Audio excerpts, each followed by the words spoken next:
This broadcast is part of the ISRobots radio network. Visit ISRobots.com for this and many other nerd/nostalgia-related podcasts. You won't be sorry for long.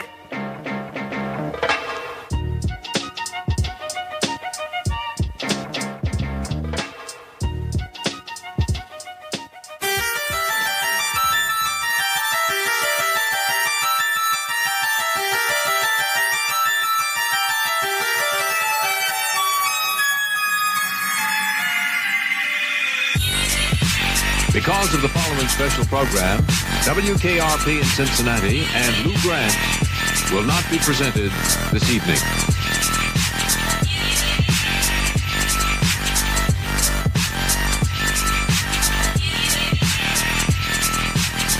Tonight's special presentation is brought to you in part by Hardee's. We're out to win you over. And by Clorox, the makers of Tilex Tile Cleaner.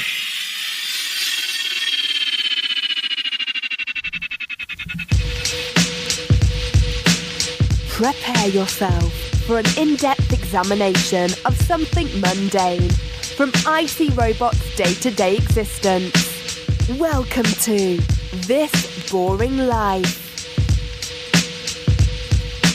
Hello, my kids. It is me, ISRobots, and I am back for another episode of This Boring Life, the show in which we take a look at the origin story of me, ISRobots, and the way we do it is one topic at a time, and the topic we are going to tackle this week is one that we all have some history with, one that we all hopefully partake in every day, and this topic is food. I think that I'm gonna pattern segment out the show sort of like this. I'm gonna start off with like early foods, like I'm going to talk about foods I liked when I was a kid, ways that I like to prepare food, things like that. And then the middle portion is going to be like restaurants and fast food. And then at the end for the final segment, I'll talk about what I eat now and things like that. I think this should be fun. I think we're all going to have a good time. It's going to be hopefully informative. Hopefully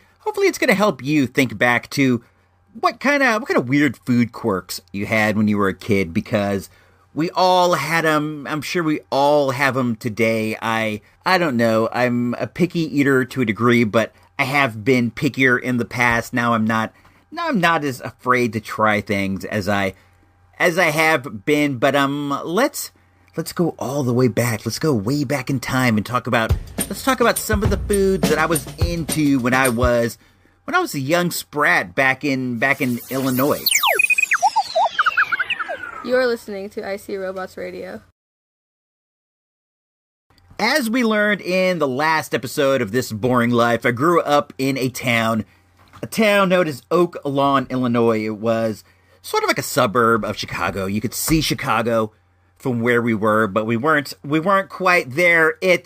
Compared to California, it seems like it has more of like a, I don't want to say down home vibe, maybe like more of a Joe Lunchbox kind of vibe. Like it's like I'm Joe Lunchbox, drinking my old style, watching my Bears, that kind of thing. Whereas California's like I'm drinking my Zinfandel, having a picnic, wearing my fleece, watching my Niners. It's a completely different thing. I do think in my heart I prefer the Joe Lunchbox lifestyle, but I've been surrounded by the Zinfandel picnic lifestyle for so long that I have started to go that direction. But back in Oak Lawn, I would eat like so many like fried comfort food kind of things. I recall the deep fryer being the single most used appliance of all the appliances. Of course, we didn't have a microwave. That one came along later, so the deep fryer was kind of like the easiest way to cook something fast. And my mom was like, she was a deep frying whiz. She would deep fry this, she would deep fry that, and it's cool. You have that thing on your counter that has the oil in it already. You flick the switch, it heats up, you drop the basket, bazing, you got some deep, some fries, some crispy fries, some onion rings, some whatever. The actual first food I can remember enjoying a lot was Celery with cream cheese. When I was a good boy back in Oak Lawn, my mom would make me a plate full of celery and cream cheese. Every once in a while, I would get the, what are they called? Ants on a log, the celery with peanut butter with the raisins. But I was like a celery and cream cheese eating dude. It was such my jam. It was always my reward. And it's so weird because I have not thought about or eaten celery and cream cheese, and I seriously cannot even remember the last time. I totally should, though. When I'm done recording this, maybe I'll go and do it. I love celery. I dig it. I've read that it's like a negative calorie food in the sense that if you eat it, it takes more calories for your body to process than you get. Like if you existed only on celery, you would eventually disintegrate like the Flash in Crisis on Infinite Earths number 8 when he's running on the cosmic treadmill and he goes from being the Flash to being a skeleton to being dust, and then he vanishes. That would be you, but I enjoy it anyway. I hardly ever buy it because it's like it goes from crisp to mushy like so fast. But I think we're going grocery shopping today, and maybe I'll pick some up and whip up a couple celery and cream cheeses. It's not the healthiest snack, but maybe the lack of calories in the celery is offset by the calories in the cream cheese. So maybe it's just like eating cream cheese. Maybe I'll do that instead. What else was a big snack back in the realm of Illinois? Pickles. Pickles were huge. I remember that the cool kids, when they brought their lunches to school, would always have pickles, and they would always have Doritos. Doritos were the cool chip. If you had pickles and Doritos, you were like the king of the classroom lunch squad. I would sometimes have pickles, but it always seemed like the pickle juice would drip out of the Ziploc bag. I don't know how dudes were doing it, and I would get the Doritos, but I was never the individual snack bag kind of dude. Well, later in life, when we moved to California and, these things became super cheap, I would be getting the individual bags. But back in Illinois, it was mostly like I would get a Ziploc bag lunch. It would have a pickle, some Doritos, but it would be like Doritos that were, what's the word I'm looking for? Like off-brand Doritos, like Dollar Tree Doritos. I don't know. For all I know, everybody who had zipper bags had dollar store Doritos. They didn't even have a dollar store back then. That's also like a new thing. This was more like, they were more like Zayre's Doritos rather than Jewel Doritos. You heard all about Zale and Jewel if you listened to the last episode. These were the stores that we shopped in. While I'm on the subject of shopping for a second, I fully remember buying the white and black generic versions of things. I think everybody did. You know Jewel's generics save you money, and the more you buy, the more you save. So now Jewel is offering you another choice, generics in the dairy case. They're a lower-cost alternative to some of the dairy products you're already buying. They're as wholesome as the name brands, and they taste good, too. And best of all, they cost less. The next time you're shopping the dairy case, consider generics. Now you have a choice of savings at Jewel. I recall the white and black generic when we lived back in Oak Lawn, and then when we moved to California, I recall the yellow and black. The label was yellow and the text was black on the generic cans. I just zoned off for a second. I pictured this aisle with all the generics along the bottom, like the name brand products were up near the top, and then they would have like the generic version down toward the bottom. We still sometimes buy generics when we go shopping, but the Safeway generics are branded to the point that they have like an identity all their own, so it doesn't feel so much like you're buying weird off-brand stuff, even though you are Safeway Select and Kirkland. You guys know it. You both are generics, but you're good. You're well-branded generics. I wonder what the deal was with the generics back in the day. They did not brand these things well at all. The white and black, while it does have like a certain interesting aesthetic, is more like a civil defense emergency shelter kind of vibe. And I didn't mean to get off on this topic for a while. I apologize. It's part of the whole thing though. The part where you go out and you get the food. Where was I? I think I was talking about lunches. I was talking about Doritos and pickles. I would get a sandwich as well. More often than not, it was a PB&J. I wasn't really so much of a meaty sort of guy yet. I would eat bologna, and we'll talk about that in a second. I had a certain specialty bologna sandwich that I was into, but I wasn't really into the cold bologna, so I didn't get that as much. The PB&J does seem to be the lunchbox standard. I myself don't think that they travel very well. I know that some people do, and I get how you're into the way that the whole thing kind of merges into one mass instead of being like three separate ingredients. It becomes like one thing, and it's perfection together. I get it. I do from time to time enjoy it, but I'm somebody who kind of likes their ingredients separate. That's kind of a quirk I have. I don't so much anymore mind that. I'll eat like a Reuben or a whatever sandwich, I'll eat whatever nowadays. I don't sweat it as much as far as like the ingredients touching, because one day I came to the realization that it all winds up in your stomach in one big mix anyway. So why sweat it? But at the time I was not into it, so the PB&J was never my favorite, and I would usually only be able to get through half. There was milk available, but I've never been a giant milk drinker, and I would have my thermos with some kind of fruit punch. I imagine like frozen concentrated fruit punch, or maybe Kool-Aid, but the thickness of the sandwich would really get to me after a while, and I would end up going through my whole drink trying to get it down. So I could only usually get through like half of it, and then I would, mac down my pickles and mac down my Doritos. This whole topic started with a talk about how the cool kids at Harnu would come in with the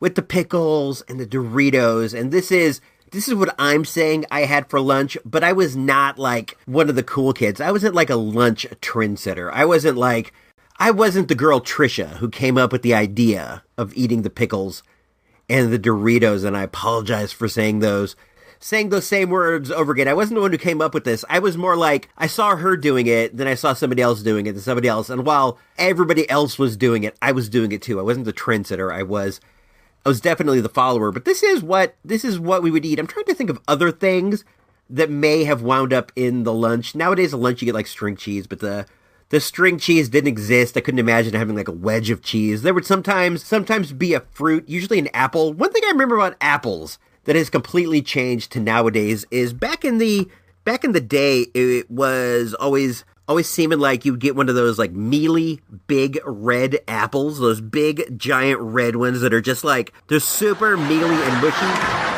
Again, they're called Washington Red Delicious Apples. So I guess they're pretty gosh darn tasty. No, they were the worst. Nowadays I eat like Fuji apples and Granny Smith apples and all these delicious, tasty varieties of apples. Even Golden Delicious blow away a Red Delicious. We have this local variety, this one that comes out of Sebastopol, these Gravenstein apples that are terrific. I love an apple nowadays, and back then you couldn't get me to eat one of those guys. They were just so mushy and so gross. I could never get through it. It would always end up getting tossed in the garbage, so my mom would think I ate it. I was like that. I would throw things away. I would end up throwing away half my sandwich, half my apple, when I should have brought them home and added them to the reserve of food we had. But what did I know about waste? Today I'll go to any length to save a scrap of food, because I realize a scrap of food saved is money saved later, because you don't gotta buy something, because you saved that one little slice of apple for later. Num, num, num, num, num. I don't know. I'm not that hard about it, but I I will bring home, like, if I go out to, like Carl's Jr. or whatever, I'll bring home, if I have some of the hamburger left, I'll bring it home. Not necessarily for me. More than likely, the hamburger goes to the dog. But if I take, like, a piece of fruit with me on an outing, it will, if I don't eat it, it'll come back for sure. And I see people tossing fruit left and right. The heathens. I really do carry fruit with me when I run errands. I sometimes wear the cargo shorts, and if I know I'm going to be out for multiple hours, I'll toss an apple in my pocket. Sometimes I'll find them like later in the day. I'll be like, what is this? What the heck is this bulging ball in my side hatch? And there it is. It's an apple, and that's always fun. I take apples to the movies with me. I don't know if you guys know that, if I feel like I may be in for a little bit of a sit down, I'll bring an apple. I've been like more than once happy to discover an apple in my side pocket. For example, when I was watching Blade Runner, and the movie's like 17 hours long. This is the new Blade Runner I'm talking about, with Baby Goose, not the old one with Han Solo. The thing that to me epitomizes the Oak Lawn eating experience was the fried bologna sandwich. We had one of those countertop grills that were all the norm nowadays. People nowadays, I think, just use like frying pans, but we had like an olive green tabletop like flat little grill deal, and my mom would throw some oil down. I don't even think the spray oil was invented yet. And this is probably just like straight oil. I'm not even sure if people knew about like canola oil or whatever back then, or peanut oil, whatever it is people fry with. It was straight butter, straight lard, straight oil with Oscar Mayer bologna right there in the middle. My bologna has a first name. It's O-S-C-A-R. My bologna has a second name. It's M-A-Y-E-R. Oh, I love to eat it every day. And if you ask me why, I'll say, 'cause Oscar Mayer has a way with B-O-L-O-G-N-A. Oscar Mayer, the first name in Bologna. How's that? The bologna was sizzled first, and then after a bit, the good old mom would toss in the bread. She'd put some butter on the bread, and she would sizzle that a little bit so that it was sort of like a grilled cheese sandwich consistency toward the bread, not the cheesy consistency, but the way that the bread is kind of like softly toasted, and inside of it would be a layer of mayonnaise and then a few rolled up pieces of bologna. I used to eat these like all the time, and I've tried to have the wife recreate this for me, and either she's not getting it right, or my taste buds have changed to the point where I thought it was kind of gross, but I used to love these so much, and I would eat one of these at least, if not more than once, 2, 3, 4 times, maybe not 4, maybe 2 times a week. At the time also, which isn't really so much the case now. No, we'll talk about all that. I don't want to make any inaccurate statements, and that may have been on the way to being one. I used to eat maybe a fair amount of fish-related entrees, and I don't so much today. I do, from time to time, have a fish and chips or a like a sushi, maybe a poke bowl or something, but I don't do it all the time. But back in Oak Lawn, back in those days, I would eat this trio of fish-related entrees that goes a little something like this. We would eat fish sticks all the time. I used to crazily be into fish sticks. If I remember correctly, the meal was fish sticks, macaroni and cheese, the kind that was from a box, and then to round it out, a salad of some sort. We were kind of on the tip of the iceberg lettuce that was that seemed like the only lettuce that was like openly available at the time. So we would eat the iceberg salads with let me see, what would he? I'm trying to picture it. I'm trying to imagine. I think that it was sliced carrots, the carrot wheels, circular carrots, and then cucumber slices and iceberg lettuce was the salad. And I was and still am a salad eater, so I would go at that. I like lettuce. I like different varietals of lettuce, and to be honest, iceberg is one of them. I think that the iceberg lettuce definitely has its place in that, iceberg salad that you have with fish sticks and fish planks. I think it's good on a bologna sandwich. If you so happen to be eating a cold bologna sandwich, I think that a slice of iceberg is nice on there with maybe some mayonnaise or a light dusting of mustard. That's a sandwich. It's a bit thick if you eat it on the white bread tip. So you want to cut it.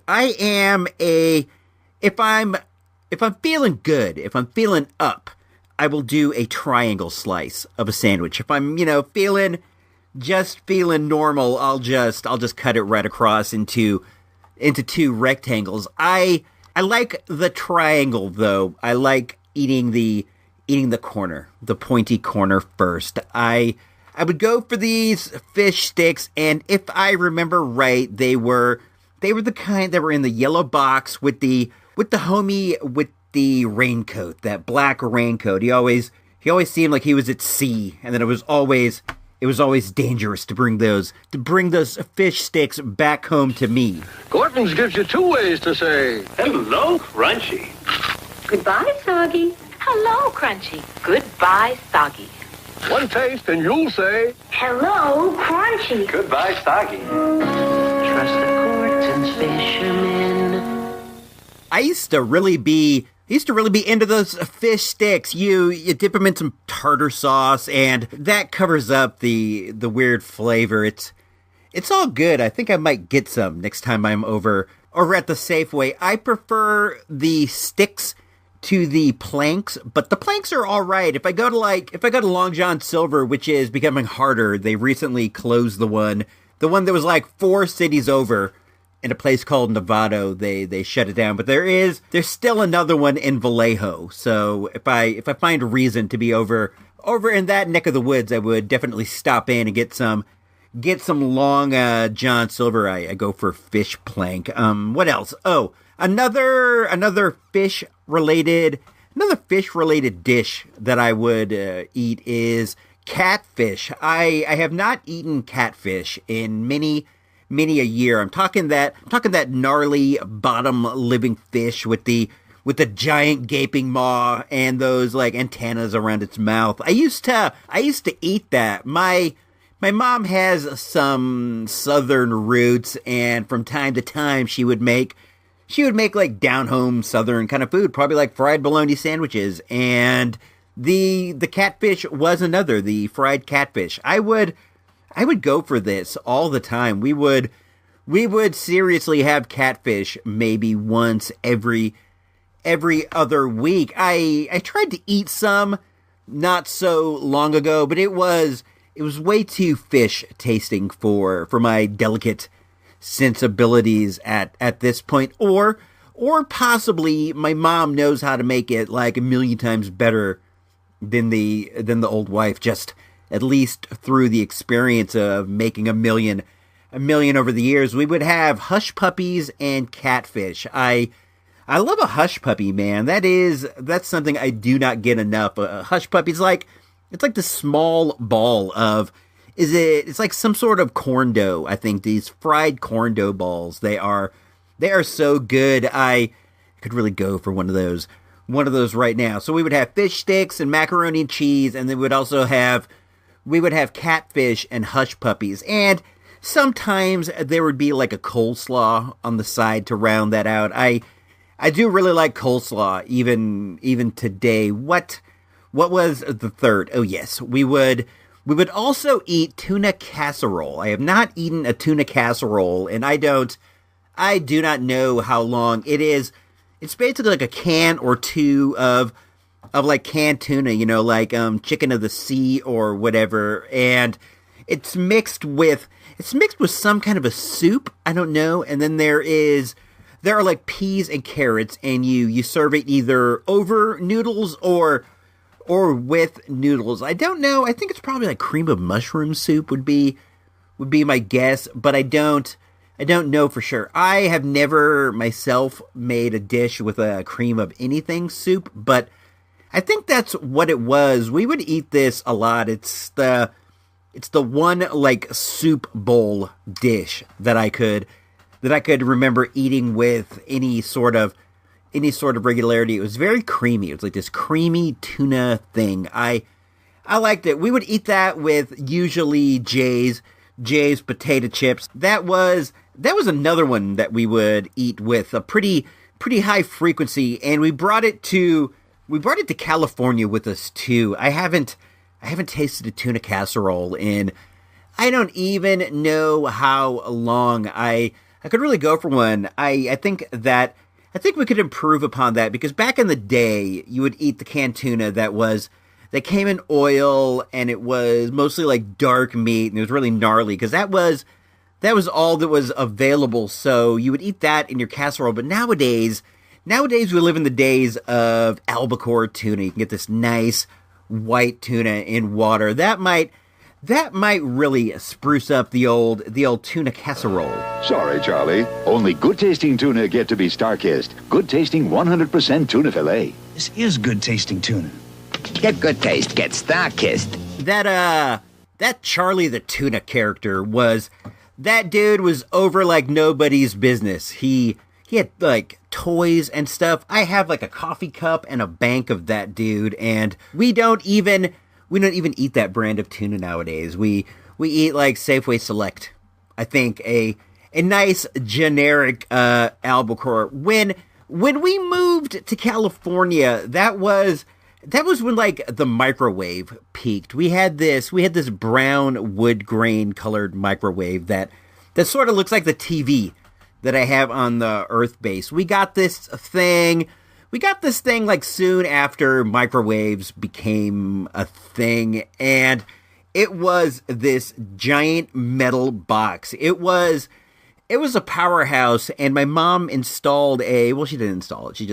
She put inside this like rotating dish. You would turn it, and then it would rotate, and get your dish going in a circular motion to heat it on all sides. I don't know what the science was, but we got that, and once we got that, everything changed as far as your like lunchtime, daytime eating. We would be microwaving hot dogs all the time. Microwave hot dogs became a thing, and a microwave hot dog it's terrible, but that's the way it was, because it was kind of thrilling to pop it in there, but they always get exploded. They don't come out right. I believe the best way to cook a hot dog is boiled, but we would do that, and we would also eat all kinds of like pre-made microwave food. This was probably the least healthy period of my life. We would eat like microwave hamburgers. When I say unhealthy, to go back, what I mean is my most unhealthy eating period. We would eat these microwave hamburgers. They would go to Costco and come back with these big pallets of like frozen hamburgers or frozen barbecue sandwiches with like these sliced barbecues, and they would taste all right. They always tasted all right, but the buns were always super hard, and this is when my weight was at its highest. I was a fairly active kid. I was on my bike like 24/7, but you can't beat the amount of calories that's inside of like 3 frozen hamburgers. Usually when I would get down, 1 wasn't big enough, 2 might be okay, but I would sometimes eat 2.5 or 3. And when you're eating like 3 frozen cheeseburgers, that's probably 3,000 calories. I'm starving. Introducing Micro Marvels. Thick, juicy hamburgers. Tangy cheeseburgers. Crispy French fries, and the biggest marvel of all, ice-cold shakes in 45 seconds.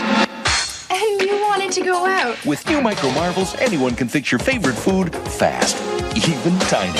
I was unhealthy eating this weird frozen food. Let's see, there was frozen burgers, frozen pizzas, those small frozen deep dish pizzas that you cook on top of the cardboard, the silver colored cardboard, and they either come out completely fried to a crisp or super soggy. We would eat those too, as well as I've always been a fan of Chef Boyardee canned ravioli. I still from time to time eat the canned ravioli. I also like the canned spaghetti. Mostly I like the Chef Boyardee canned spaghetti meatballs. They have this weird taste and texture that isn't like anything else, and I like that. But when you cook them in a pot or a pan, they will always get sealed to the bottom with the heat. They always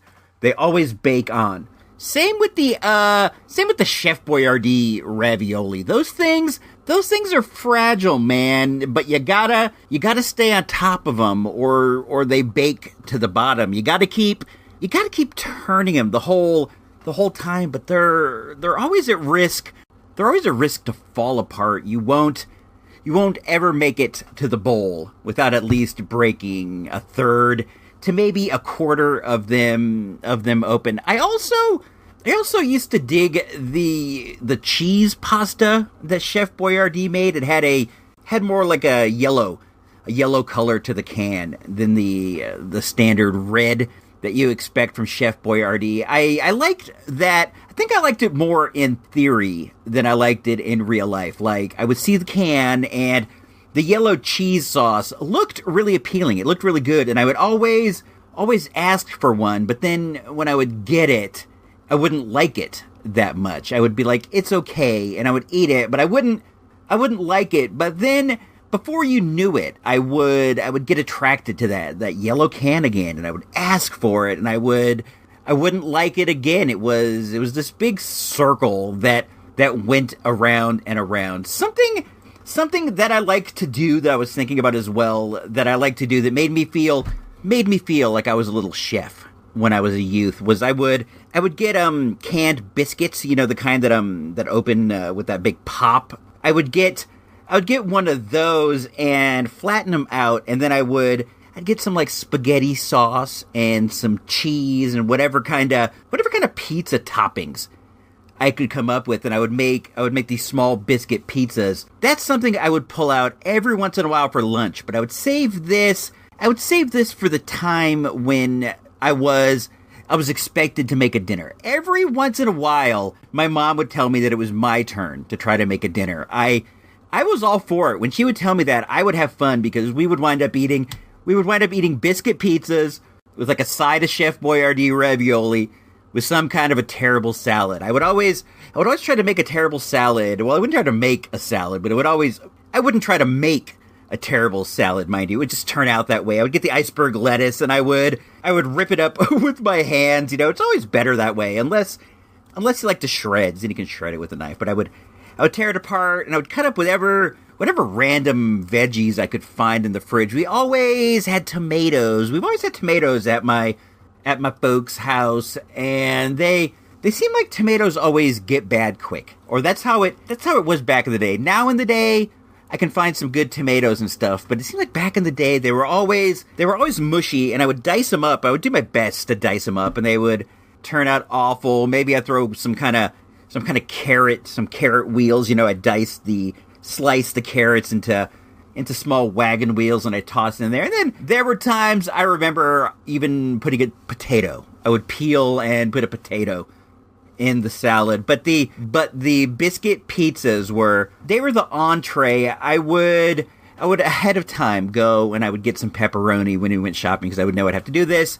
And I would, once again, dice up the pepperoni, put it on there, and then I put some more cheese on top. And everybody everybody would be forced to eat these biscuit pizzas. But the thing about biscuit pizzas is, while being very simple, are also very good. I should make some of these. I'm pretty sure that we have a can of Grand's biscuits in the fridge. We keep them down in the bottom, the bottom tray, and I forget that they're there. We'll buy one, and then it'll be in there forever before somebody remembers and we have biscuits with something. But I think I have recently seen them, so maybe I should make some biscuit pizzas. I'm trying to think of some other things I would eat. I was way into canned typed foods, like I was saying with the ravioli and the various spaghettis. I would also eat lots of like canned soup. My favorite was chicken and stars. I don't like the chicken noodle as much as the stars. I think the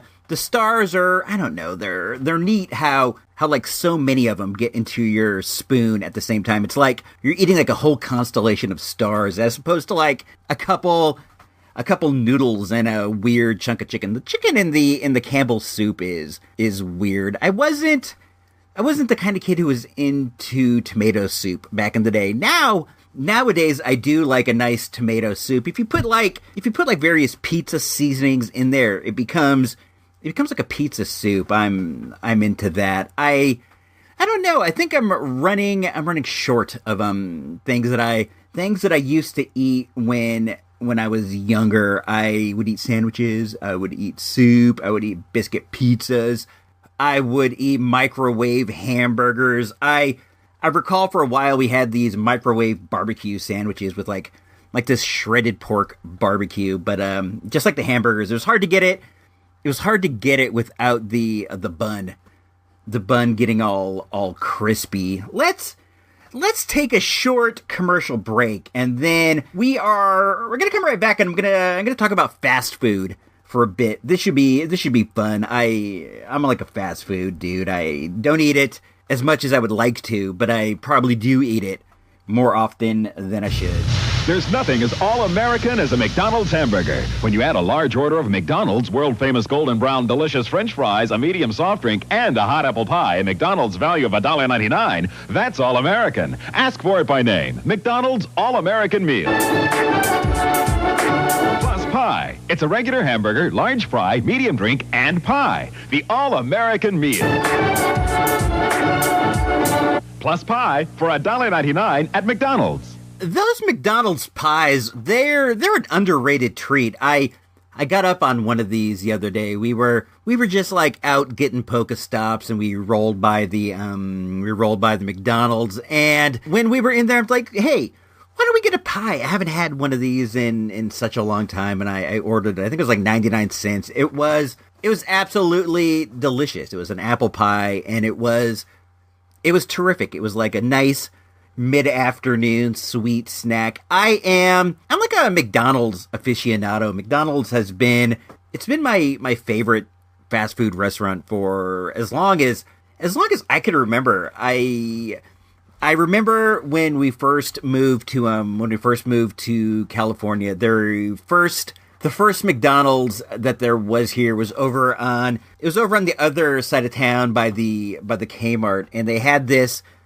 gimmick with a train running through the middle of the store. The train was all about like seating, it was like you could sit in the different, cartoon train cars while you ate your food. And this was always the go-to McDonald's. There was also one in Cottingtown, and there was one on 4th Street. The one on 4th Street was all punk rocked out. This was back in the days of Anarchy Alley and, the wildness that was downtown Santa Rosa, and there was a McDonald's on 4th Street that was all punk rocked out. I would hardly ever go to that one. We'd hardly ever go to the one in Cottingtown, but the one with the train, that was the jam. It also had an outside playground, one of those McDonald land playgrounds with the Mayor McCheese jail, and you could like ride on the Fry Guys. They had the little Fry Guys that you could sit on and rock back and forth. That was always the go-to. I would go there for breakfast with my grandparents on Saturdays a lot, and we would go there every once and again for dinner with the family. Eventually, they built a McDonald's here in Rincon Valley, and that's the one that we go to now. That is the go-to one. There's one on Santa Rosa Avenue that's a bit it's a bit cracked out, so we avoid that one unless we have to. We go to the one that is maybe 10 minutes from the house. I think that I get something there at least once a week, even if it's just fries. You can get a coffee at McDonald's for $1, and we'll do that sometime. The wife has an app on the phone, and they're always giving away free coffees on the app. So we'll go in there. I'll get a coffee, she'll get a coffee, one will be for free. And it's always like, we're in and out for $1. And sometimes if we get the free coffee, we'll throw in a small fry, and we'll munch on that in the car while we're out, like, when we're out doing our driving around or whatever. You cannot beat a McDonald's fry. I don't know if there is a better food in all of the fast food world than the McDonald's fry. They are fantastic. When I was like a young dude back in the early days of Mickey D's, I would at first always stick with the Happy Meal because you didn't get as many toys as it does seem as if kids get nowadays. So back then a Happy Meal toy was something to actually be held onto and goofed with. The earliest Happy Meals that I can recall are the ones they were plastic containers as opposed to the cardboard now. They're plastic, and they came in the shapes of things. I remember I had one that was a boat. I had a couple of the different boat ones, and then I also had one that was a UFO. How would your family like to have their next meal in a spaceship?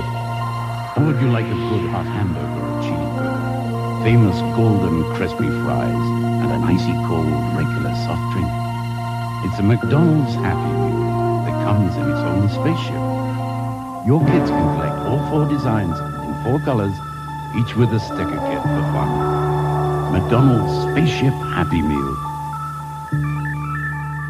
These spaceships were dope. I was totally into them. I was so into it that I even purchased one. I know that I talked about this over on the TRU RPT, but I bought one. I got it at a really good price. I don't remember exactly what it was, but it wasn't anywhere near as much as I thought. I got the green one. I also want to get one of the boats. I specifically remember playing with the blue boat, and I'd like to get that back. What was cool about it was they could also double as like action figure vehicles. I know that I at least one time had Darth Vader's TIE Fighter fighting against the green Happy Meal container out in space. Luke Skywalker and R2-D2 were in the one flying around. I haven't gotten the Happy Meal in a long time. I do look at like the chart with the Happy Meal toys when I'm waiting in line at the Rincon Valley McDonald's, and if there was a toy for a property that I was into, I would indulge. You get some fries, you get a burger, you get a small drink. The Happy Meal is not a bad size of little dinner by any means. I was also into those pullback cars that you got at McDonald's that had the various McDonald Land characters. That was something I am still into. I am one away from having a full set. I don't think that I have Early Bird. If I'm remembering correctly, they're not in the main collectible area. They're off in the annex of collectibles. I prefer a McDonald's hamburger to a McDonald's cheeseburger, and I've always been that way. I take the pickles off. I'm not really too into the pickles. I still get them. I don't say, sans pickles, por favor. I get them because the old wife likes them. She likes to get the extra pickles on her burger. So I get them and I pull them off, which is weird because you always wind up with those little onions and ketchup on your fingers, but that's fine. It could be far worse. The first McDonald's sandwich that I got into past the hamburger was the filet of fish. In Illinois, I would filet of fish it up like crazy. That was like my go-to jam for a while. I have so many memories of eating these fillets of fish out of the blue styrofoam container. And this is another McDonald's collectible that I got up on. I got a blue fillet of fish container. I don't like them so much anymore. Not like I'm a fish connoisseur by any stretch, but I don't like it when they have like the silver scaly part inside. And I've noticed there's like a high density of those in every one that I've ordered. Maybe next time I go to Mickey D's I'll get one, but I haven't in a while. I also like the double cheeseburger. I like nuggets. I haven't gotten nuggets in a while either. Every once and again we'll get some nuggets. I prefer the sweet and sour sauce. I think that's one of my faves. I used to like the mixed salad, the shakers. Were they called mixed salad or were they called mixed shakers? I think they were called mixed salads. That seems to make more sense. But I was crazy into those. It was like a salad in sort of like the cup that they give you the shakes in nowadays, like the dome cup. And it was like a salad, and you would squirt the dressing in there, and you would shake it all up. Hey, McDonald's, I want a salad with lots of stuff. Just plain lettuce is never enough. I want a salad like I never had before. I want lots of chicken, and I want it warm. Give me bacon, blue cheese, and other tasty bites. I want more salad in my salad, all right. New premium salads, like nothing you've had before. Cool greens, warm chicken, and lots of other tasty stuff.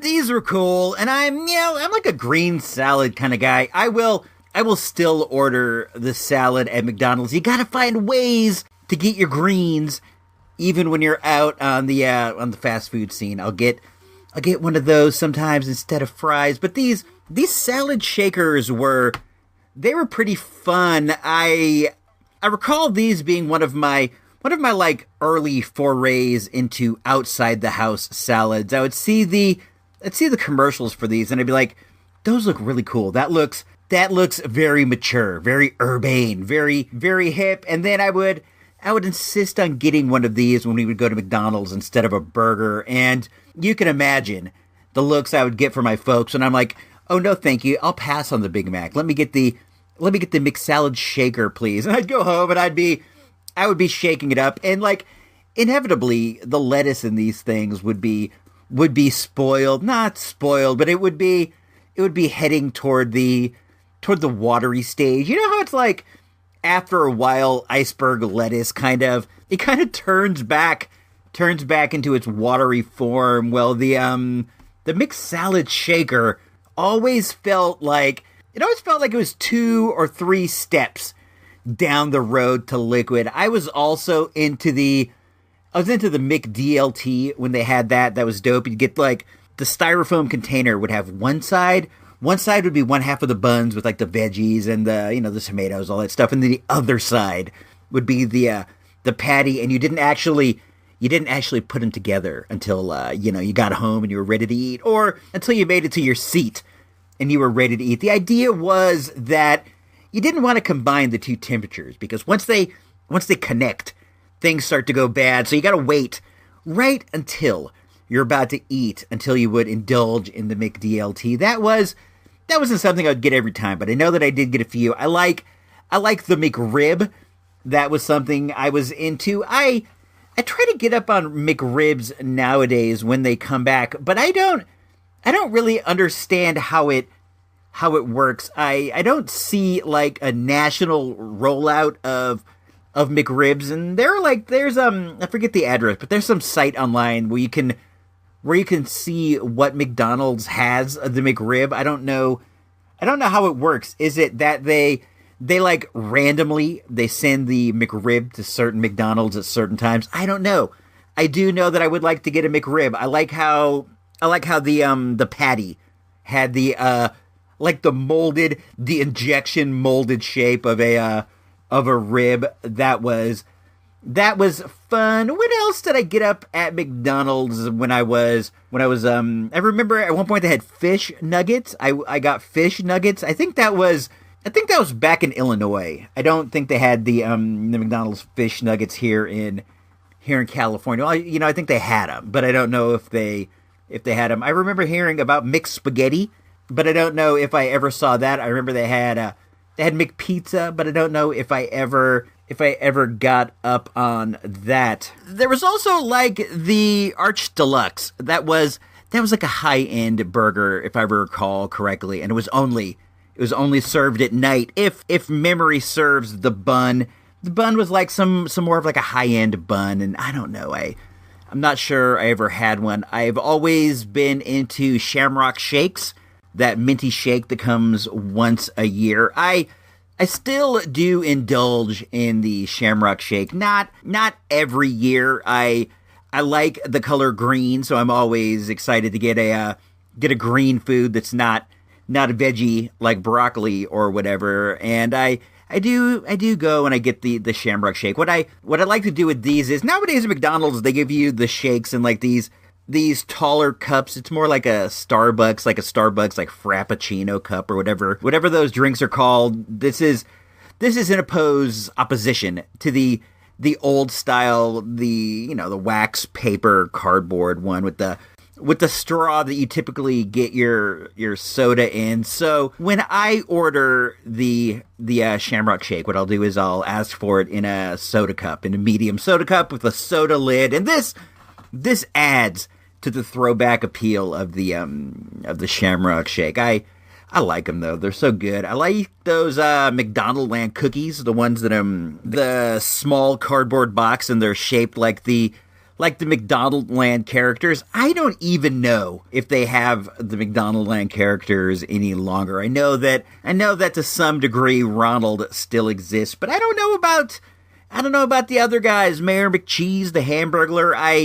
I kind of don't think that they do. I like the McDonald Land characters, and anytime I get the chance to get something with them on it, I usually end up grabbing it. If it's like, on the flea market tip. I have so many like drinking glasses with, Ronald or Captain Crook on them. I have these yellow plastic tumblers that I like, and I have one that has Ronald. I have one that has Captain Crook, and I think I actually have two that have Ronald and a Grimace. If I'm remembering correctly, I use those all the time. Over the summer, I will get on the Kool-Aid tip, on the sugar-free Kool-Aid tip, just as a way to stay hydrated, because it gets hot, man. It gets hot out here. It gets sweaty, and you're sweating all the time. And one way you can trick yourself into getting enough water is if you put one of those sugar-free Kool-Aid packs in like a gallon jug. You can chug on that during the day. It's the same thing, man, but I imagine it leaves your inside all dyed red. You know how it is when you spill some of that on the counter and it like stains the counter so you get the bleach out? Imagine what your stomach must look like after chugging down a gallon of those. But if you're going to drink the Kool-Aid, I find the best way to do it is in a plastic tumbler. It has to be old school style. I have one that has the Oakland A's. I have a couple of the ones you would get at 7-Eleven, the big Slurpee tumblers of the various NBA characters. I know I have Thunder Dan Marley. I have a plastic tumbler that has Cecil Fielder on it. I have one with the Oakland A's, and I'll use these ones if I want a lot of drink, if I'm gonna like pile in some ice. But if I just want a smaller cup of drink, I'll use these small yellow McDonald Land tumblers. I also have some of them from like the Muppet movie, but those might be from Burger King. I kind of think Burger King did the glasses in the various characters. I don't know. We'll get to that in a sec. Let's take a quick commercial break, and we'll come back and we'll talk about Burger King and Long John Silver and a couple other fast food joints I was into. Star Wars: The Empire Strikes Back, and Burger King comes through again with our all-new Empire Strikes Back glasses. Collect a different glass for your family each week. Darth Vader, R2-D2 and C-3PO, Lando Calrissian, Luke Skywalker. Buy a regular-sized Coca-Cola at a special price and build your collection. All new, the Empire Strikes Back glasses, only at Burger King. As much as I was a McDonald's dude, my mom she repped hard for Burger King. It was like we would all go out to McDonald's, but before we would go, we would have to stop and get her something from Burger King to eat there. She just did not go for the for the McDonald's fare. So a lot of the times we all just ended up eating at Burger King. Our preferred Burger King here in good old Santa Rosa was over by, what was the name of that restaurant? Caro's. Caro's is an insurance place now. I think this is on Farmers Lane. Caro's is an insurance place, and the Burger King we used to go to is now a drive-through Starbucks. It's always super busy, but it still has that look of a Burger King on the outside. We would go to this place. We would go to this one all the time. My mom rode hard for BK, and I don't know. I'm not going to argue if somebody's like, "Hey, I want to go to BK." I am not gonna complain. A BK burger is in a lot of ways superior to a McDonald's burger, but the McDonald's burger has like this special quality to it that the BK burger can't match. I look at it like this. The McDonald's burger is like a thing unto itself. It is what it is. It's its own entity. There is nothing like a McDonald's burger. That weird flat salted patty, the whole thing. There's nothing like it. It is what it is. It stands on its own. A Burger King burger is trying to emulate a restaurant burger in a way that the fast food industry just can't compete. So to me, it always felt like, while maybe better than the McDonald's burger, it still felt like a bit of a decline from a nice burger stand burger. So it always reminded me that I could be actually eating a better burger, if that makes sense. That goes for the Whopper Jr., all of them. They have better condiments. They have better everything. The flame broiled burger tastes better than a McDonald's burger, but the McDonald's burger is just better. There's something about this, just like this safe feeling that you get when you eat a McDonald's burger. But my mom always liked to go to Burger King. I digressed way too long on the comparison. We like to go to Burger King. We'd go there all the time. I think that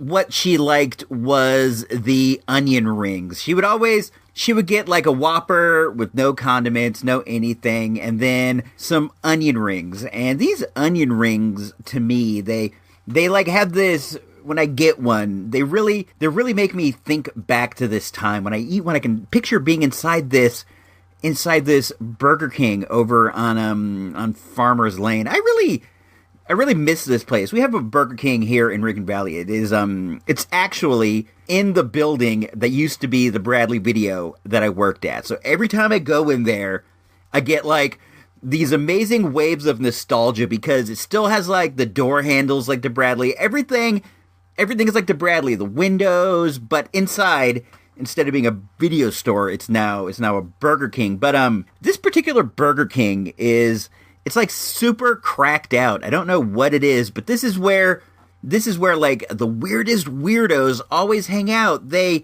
have a TV in there. So for a while we were going to this one. When we go grocery shopping to make everything go quicker, we'll grab some fast food and we'll eat it in the restaurant. We'll be on the way to save time and get back to the shopping. And for a while we were getting like these giant sheets of Burger King coupons in the mail, like all these buy one get one free. So we were going there a lot with these coupons and saving tons of fast food dollars. I'm serious. We were saving like $2.50 every time we went. But this place was like, it's like so cracked out. We'd be sitting there eating our Whopper Juniors, watching the TV, which was always on the cooking channel. We're watching like Guy Fieri, diners, drive-ins, and dives, and we're sitting there, and inevitably some freaked out weirdo would run in and just start freaking out about something every single time. And I myself, I'm not jumpy around freaked out weirdos. I've been around this, I go to the dig, I go to the flea market. I'm not even fazed by dudes flipping their lid. But when somebody comes in, everyone else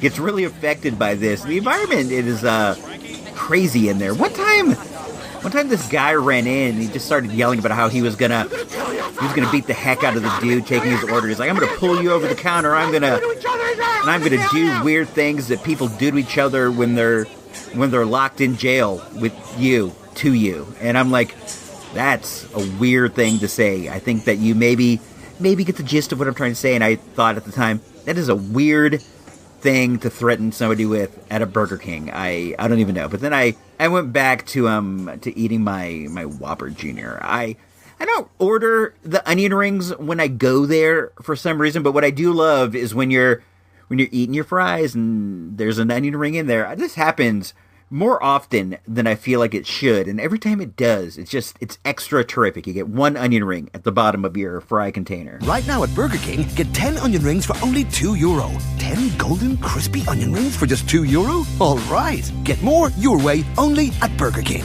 The onion rings are actually kind of bland, but I think that's what makes them so good. If you go to a real burger place like Ozzy's Grill down the street from here in Rincon Valley, and you get an onion ring, it's either like that beer battered kind or something more floury like the Burger King onion ring. But the difference is you get like a big strip of onion, and sometimes when you bite into them, the entire onion comes out of the wrapping. Now, don't get me wrong.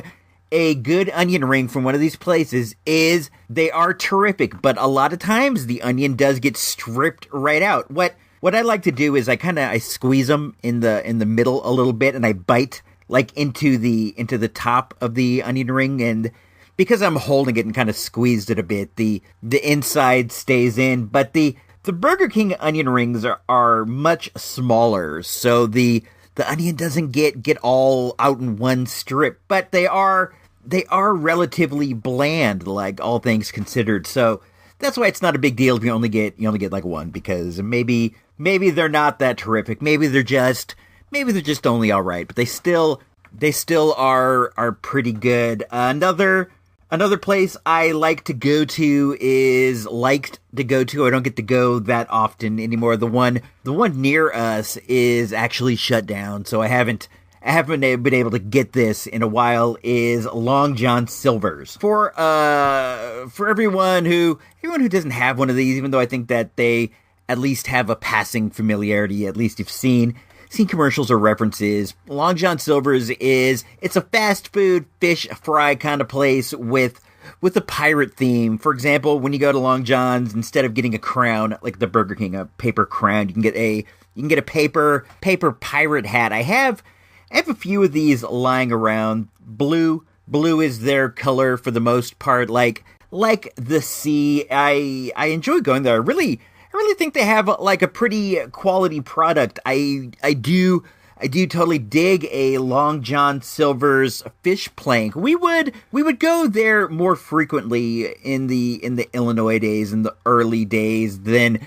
we do now, because the one in I forget what town it was, a few towns over, it shut down. It was inside of it was a combination Long John Silver's Kentucky Fried Chicken, which is how you see it for the most part nowadays. I like the fish planks. I like the hush puppies, and they have these small little crunchy circles at the bottom of the basket. You get the fish, and then you get your fries inside your basket, and then kind of tying everything together, they have these small little crunchy balls made out of whatever it is the breading is, and they are delectable. The more of these I get, the happier I am with the Long John Silver's. I haven't had Long John Silver's since we were going on a drive to Phoenix to visit my folks. There is one on the way. We were driving, and I saw the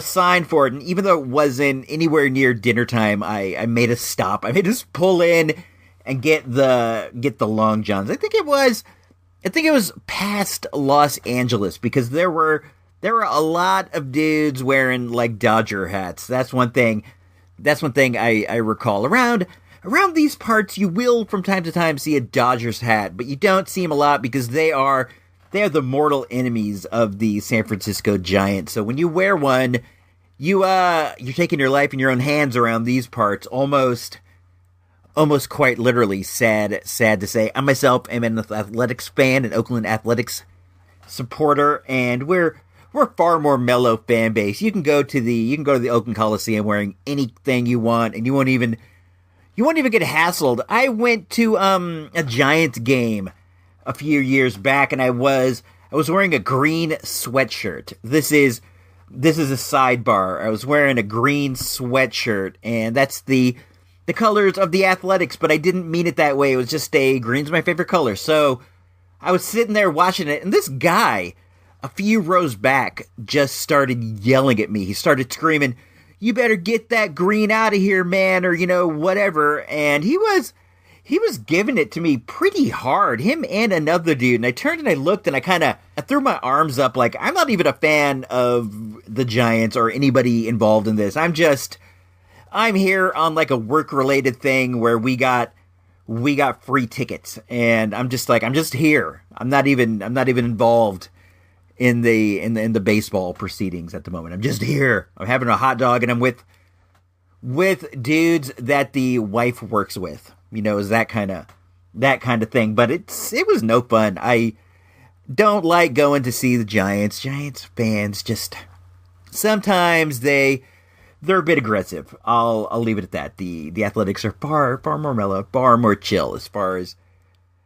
I'm concerned. But we were on the way to Arizona, and we saw the Long Johns, and I insisted that we stop, and it was a great time. We used to go to the one that was a few towns over. We would go anytime we were on the way to the city. On the way back, I would always insist that we save dinner. If we didn't have dinner in the city, I would insist we save it so that we could stop at the Long John Silver's in Novato. That's where it was. It was in Novato, which is a few towns over. I don't have any super specific memories of Long John's, but I do know that I like it a lot. And since we're on the subject of fast food, it had to come up. I think there is still one in Vallejo. That's the same town that we were in for Six Flags a while back, but we didn't stop at Long John's. I would have. I could have used a fish fry. Long John Silver. Crispy fish, golden fries, tangy shrimp, tasty clams, tender chicken, fresh coleslaw, crunchy hush puppies, sweet corn, a second cup of coffee. Long John Silver's. We give you lots of reasons to love us. I also enjoy A&W. We used to have a delightful A&W here in Santa Rosa. It had that neat wooden shape of the building. It kind of looks like a hat, the traditional A&W look. It was pretty near where I was living at the town, so we would go over there pretty frequently, and I enjoyed it because this was the kind of burger place, the kind of A&W where the business wasn't so huge, so they were just, you would order your burger and they would slap it on the grill and just make it for you right then and there. So it always had that freshness quality that sometimes is lacking at McDonald's or Burger King. They also served soup, which was weird. They had a video game in there as well, which is great. It was King of Fighters, I believe, or maybe it was Virtua Fighter. At one point they had one of those Genesis games where you could pick like three or four different options of games, but eventually it settled on just being like a Virtua Fighter. I'm pretty sure it was Virtua Fighter. Now it's a dim sum place, and that's pretty good. This dim sum place has amazing shrimp balls. The shrimp balls there are they are to die for, but I do definitely miss the A&W. I like the Big Bear Burger, the Papa Bear Burger. I'm not even going to front. I would at the times go past I've been on like a diet soda embargo for centuries. I gave up full strength soda long ago, and I never looked back. But when I go into an A&W, if they got the chilled mug and they got the A&W root beer on tap, I may forego the embargo and give that a shot. I have this memory. It's really deep in the back of my head, and it's very unclear. But I remember once when we first moved to California around like 83, maybe 84, we went to visit my uncle, and he was in the computer game, at the time, the real like halt and catch fire type computer stuff, and he lived down in Redwood City, which is that's like Silicon Valley and all that stuff that you hear about. And we went we went down to see him, and he took us to this place called this is what I remember it being called, the generic burger stand. That's how it was sold to me, and I remember they were talking about how the burgers cost 10 cents, right? They said the burgers cost a dime. The place was generic, and I recall going there and eating like 2 or 3 of these generic hamburgers, and the place has kind of haunted me in a way. Not haunted in a bad way, but it's been back there, and I wanted to get some more info on that. But at the same time, I never really bothered to look. I would kind of ask people if they had anything they might remember about that, like my folks and stuff. But no one seemed to have any memories. So I did like this bit of internet search, and I found there was a place called The Burger Stand that was opened by the same company that owned Wiener Schnitzel, and they had stores in Palo Alto and other areas around there, which was where we were at the time. And the gimmick of this place was the hamburgers were 10 cents less than the hamburgers at McDonald's. McDonald's had a 39-cent burger, so they had a 29-cent burger. And I think this is the place, and I think the reason 10 cents was always in my head because I must have heard them say the burgers were 10 cents less. Not that the burgers cost 10 cents, but that they were 10 cents less. I also remember that the place had like this really generic motif, like the generics at the grocery store we talked about earlier, that the burgers said hamburger, white wrappers with black letters, but I don't think that was the case. I think in my mind over the years I've kind of like switched it up to where it was more interesting. But at any rate, I think I've solved that one. That was a mystery you weren't even aware existed, so I'm sure you're not all excited about me solving it. But at the same time, I am fairly happy that I can get this and wipe it off the back of the slate there. The Burger Stand in Palo Alto. Let's take a quick break, and we'll be back with the final bit of this. I'm just going to talk a little bit about foods that I like now, things I like to eat, and just, I don't know. We'll take it home. All right, let's go. Someone's been eating my hamburger. Someone's been eating my hot dog. Someone's been eating my fries. Presenting A&W's Puppet Platter. For a special low price, get your kids an A&W hamburger or hot dog, golden fries, and a frosty drink, all in a special package. That turns into one of us. Hey, get your paws off my drink. Bring in your family and start collecting all 4 puppets at your participating A&W. Nowadays, I eat a lot. I like to eat, but what I eat's not like super exciting or anything. For breakfast, like I'm not even kidding. Every single day I have the exact same thing. I have three strips of turkey bacon, but I cut them in half. So you actually get six smaller strips, and I eat a bowl of seal cut oatmeal with a handful of raisins thrown in. That's literally my breakfast every single day. For lunch, I will often have a hot dog. I like to boil a hot dog, but I eat it with a piece of wheat bread as the bun. That's really what I eat, like 4, maybe 5 of the 7 days a week, a hot dog on a wheat bread bun. And for dinner, the wife makes something usually, or a lot of times she'll make something in the morning, and we'll eat it like crock pot food, like chili or whatever. When I go out, I tend to order hamburgers. I'm a hamburger kind of guy.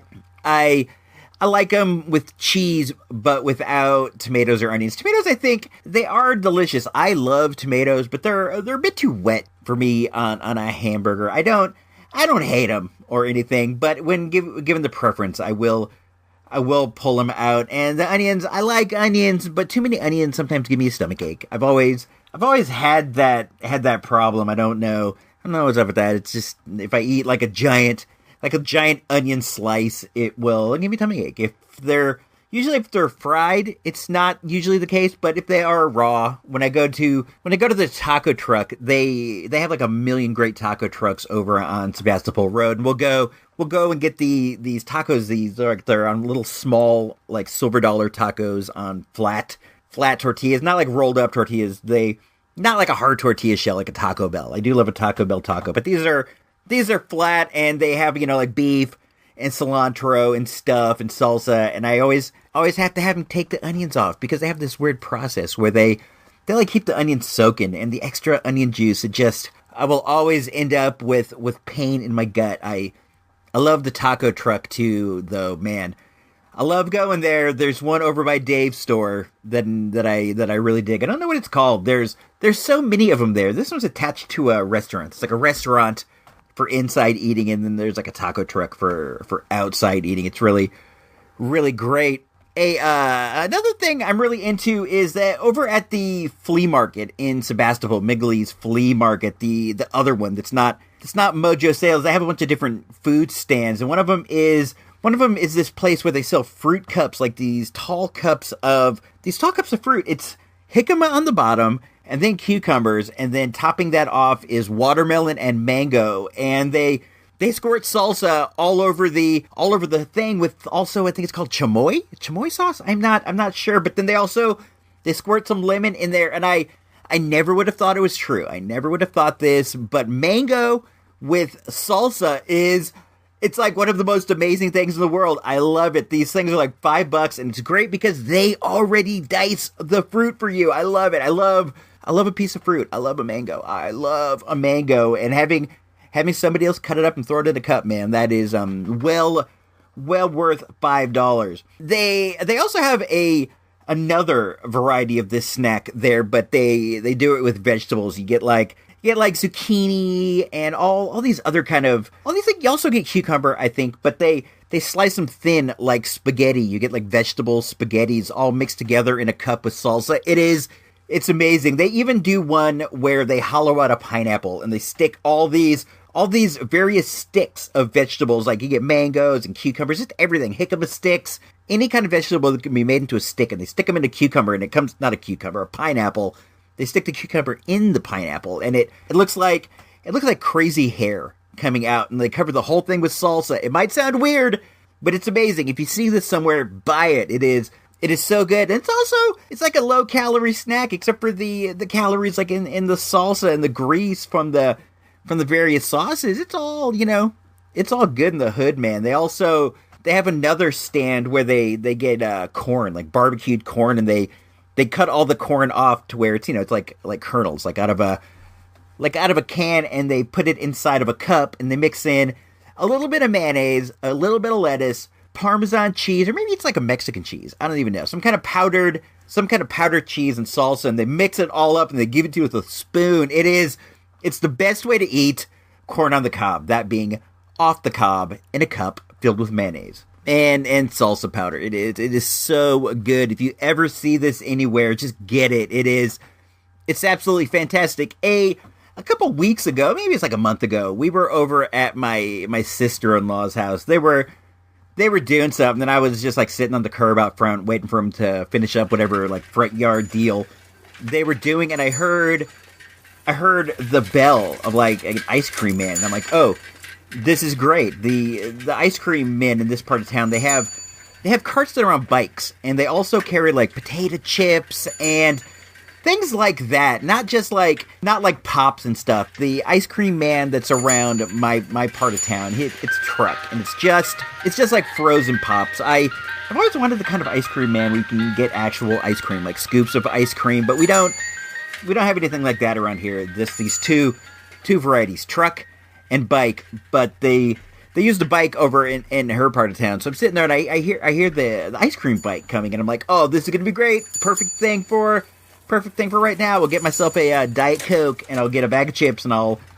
sit here while they're doing whatever. But as he got closer, I noticed that dude he wasn't the ice cream man. He was the cup of fruit man. He was riding around the neighborhood selling cups of fruit out of a cooler. It was amazing. He opened up the cooler, and there was dry ice with the smoke coming off and everything. And if you push to the side, if you push the vapors aside, inside of his cooler were like cups of mango, cups of watermelon, cups of cucumber, cups of mixed fruit. It was just the best thing ever. I got myself a cup of mango, and he squirted the chamoy and the hot sauce on it, and I bought a Diet Pepsi. He didn't have Diet Coke, he only had Diet Pepsi. I was pretty fortunate that he had that. Usually the ones that the bike ice cream dudes, they only have full strength soda. They do not waste their space on diet soda. Kids don't buy that stuff. They want the full strength. They want the caffeine. They want the Azucar. They want all that. I was fortunate to get it, and I was like so happy that the price was like $5. I gave him $10, said, keep the change, dude. You're riding this bike around the neighborhood. You're spreading good cheer. You're spreading joy everywhere you go. It was seriously one of the best experiences of my life. Some dude rode up to me when I was sitting on the street, being bored as heck. I was so bored. And he rode up to me and he gave me a cup of mango. It was amazing. You really have to recognize the magical moments in your life when they happen. And this was a magical moment, man. What else do I eat? I like sushi. Sushi's all right. I'm basically just like a tuna roll guy. I like it. I don't love it. I think it's neat. I definitely respect the art. I like to watch the dudes chop the fish. But I'm not that much of a fish guy outside of like a Long John's or outside of a catfish from time to time, a fish fry. I'm not all into it. It's cool though. It's not my favorite thing, but it's dope. I do like miso soup. I love miso soup. We went on a trip to Hawaii many moons ago, and the hotel had a breakfast buffet, and in the breakfast buffet was miso soup, and I started drinking that in the morning when we were there, and for a while I picked up a bit of a miso habit. I sometimes think about switching it up a bit, and maybe instead of having the turkey bacon, maybe making like an instant miso soup to go with the breakfast. That's an idea I've batted back and forth. I like it. It's like salty fish soup. What else do I eat? I eat a hot dog. I like the Italian sub. If we go to the sub sandwich place, usually I go to Safeway. It's the closest. If we're out and about, we'll go to Togo's. I like the bread. The bread at Togo's, it's really soft. I like a soft bun. I will get the Italian sub. That's my preferred one. That's like the one with like salami and ham and all the various meats and like pepperoncinis and stuff. I like that. I like spaghetti. Spaghetti is a favorite of all my pastas. I find it the easiest to eat. I don't like super thick noodles. When 2.0 gets udon, she's an udon eater, and they have a place over on Santa Rosa Avenue that she likes to go to, and not Santa Rosa Avenue. It's Montecito Avenue, across from the junior college. She likes to go there, but the big, thick noodles that you get in the udon remind me of worms. And they kind of gross me out, but the broth is good. The broth is really good. Just those wormy noodles. I know you can get other noodles if you want, but she only ever seems to get the wormy noodles, and it's kind of a turnoff to me. I really love donuts, but I don't eat them. My favorite donut is the white cake donut with the rainbow sprinkles, but I like the chocolate with the rainbow sprinkles too. I like a plain glazed a lot too, or a jelly. I like the red jelly more than the grape jelly, but that's just like it's neither here nor there. I don't really eat them. I don't go so much for the super fancy donuts. You see like donuts online, and they're beautiful looking. They look great when they have like, mountain of jelly beans or whatever, but I'm like a food traditionalist for the most part. I like a steak. I like my steak medium rare. I like A1 steak sauce. A lot of the times if I'm going for a steak, I sometimes put A1 on a burger. Like they used to do in those commercials. Steak burgers!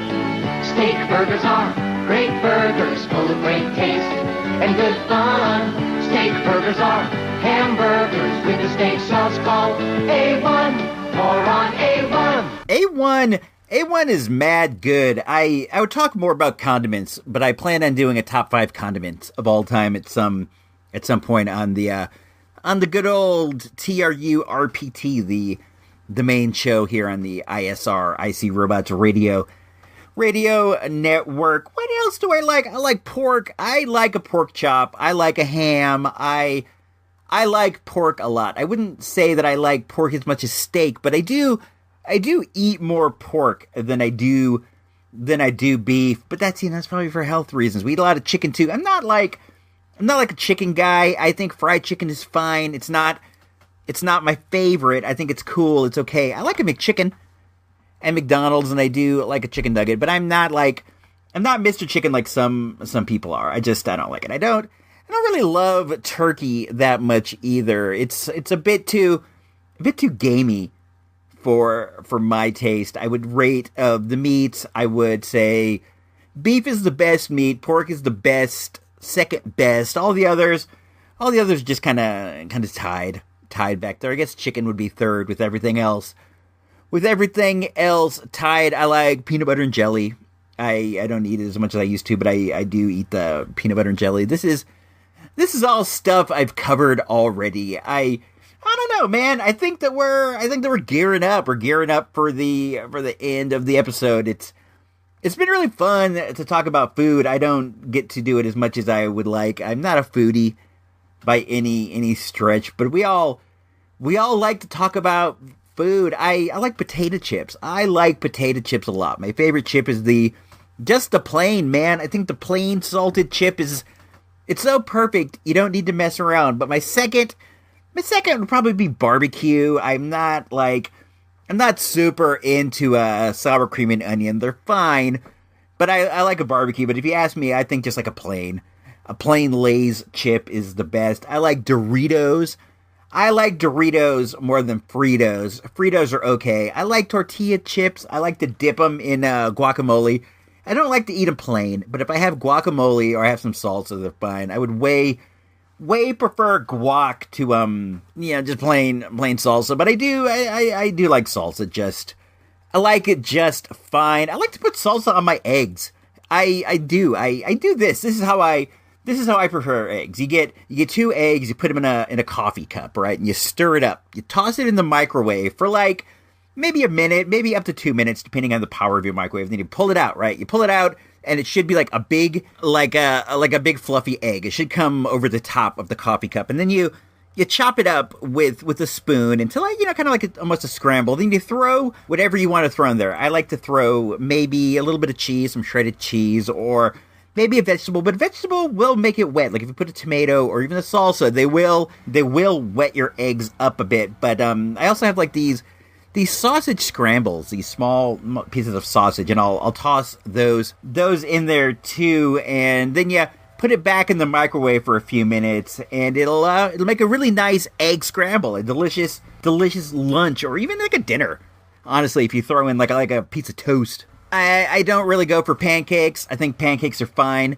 I know some people love them to death. I'll eat them. They're good. They're great. But I don't really go out of my way to get pancakes. I prefer French toast. If you wanted to know, can you hear that out there? I am down on the earth base. I always do this boring life down here, and there's some kind of a racket going on in the back, and I apologize if you guys hear that, but it is what it is. I prefer French toast to pancakes. I think waffles are okay, but they're not my favorite thing. I don't really love it when you have like breakfast for dinner. Some people do, but it's not my favorite. Brinner, I think is what it's called. It's okay. It's fine. I'm not like the biggest breakfast food dude in the world. I have like a plain breakfast, which I mentioned earlier. I kind of got a plain life going a lot of the time. So I like Fritos, Doritos, potato chips. I like Pringles. I like the plain Pringles. I also like the pizza flavored Pringles. I like Bugles. I think Bugles are great. I love how greasy they are. I also like Ritz crackers. I'll eat like a plain Ritz cracker, or even like a plain saltine. I like a saltine. I do this. This is kind of gross, kind of bad. I shouldn't do it, but I'll put like a little butter on the saltine. I think that is really great. I like to put salt on my oatmeal. I think it tastes really, really good. I love ice cream. Ice cream is my favorite. I hardly ever have it. I try not to. My favorite is, I'm a chocolate guy. I like chocolate ice cream. I like chocolate and peanut butter kind of ice cream. Man, that's getting loud out there. So I'm gonna take that. I'm gonna take that as our signal. I'm gonna get up out of here. I think it's been fun. I can't imagine you guys want to hear any more about what I like to eat, what I don't like to eat. This has been This has been a solid hour and a half of me talking about food and stuff. I'm a bit hungry now. I might go have a saltine with butter on it, or maybe some oatmeal and salt. Who knows, dude? I'm gonna go dig in the fridge. I'm gonna see what I can find. So until next time, this is me, ISRobots, signing off for another what I hope is fun and informative about me, dude. This has been episode number 10 of This Boring Life. It's all about food. Zerb, take us out of here. This boring life, I can't get much boring. This boring life, oh, this boring life, I can't get much boring. Boring life, this boring life, I can't get much boring.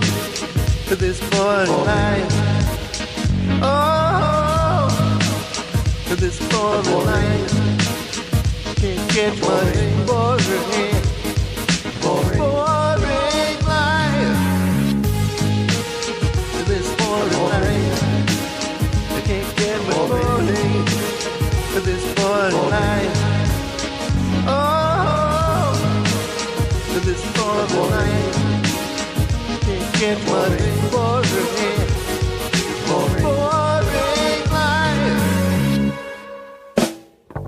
This has been an ISRobots radio production. ISRobots Radio is a listener-supported endeavor. If you like what we do and we make your day a little easier, please consider tossing a few bucks our way to help keep the life support running. All money collected goes to help us prepare for future space pirate attacks. Go on over to supportthereport.com for all the details. Thanks and have a great week.